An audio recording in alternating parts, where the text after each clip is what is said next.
Мына қырғыз жағыңыз бәндегідей жаппа дейді анандай. Торпақ дейді да, оны торпақ. Оны сиырдың баласы өкшен айтады оны. Оны шабады. Ма тара жағыңыз артқы қос аяғын байлап тастайды.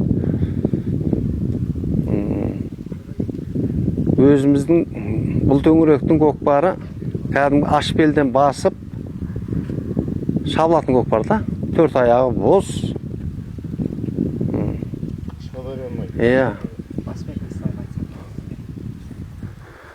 Баспен тастаған көкпарлар бос. Қашқадария, Сурхандария мынау не жағы ғой? Мынау Набайы облыстан ары қарай. Набайы. Мынау алдыңғы қолында соймайды да бер мынау. Қара тұяқтан алады.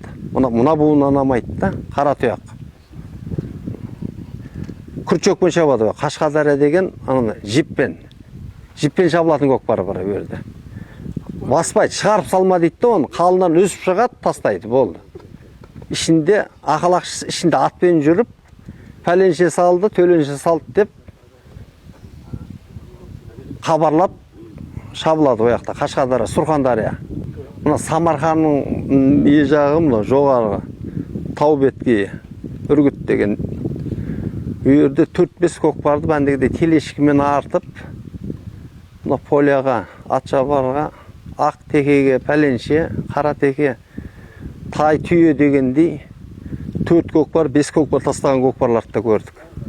Самарқаннан мынау Тәжікстан бет жағына тауы Үргіт деген несі. Солай біздің бұл жерде бәндегіде аш белден шабылады. Көкпар. Енді жақсы әркім өзінікін қолдаса керек деп ойлаймын енді. Берді. Енді қалай енді жіппен шапқан жақсы ма, таза шапқан жақсы ма енді оны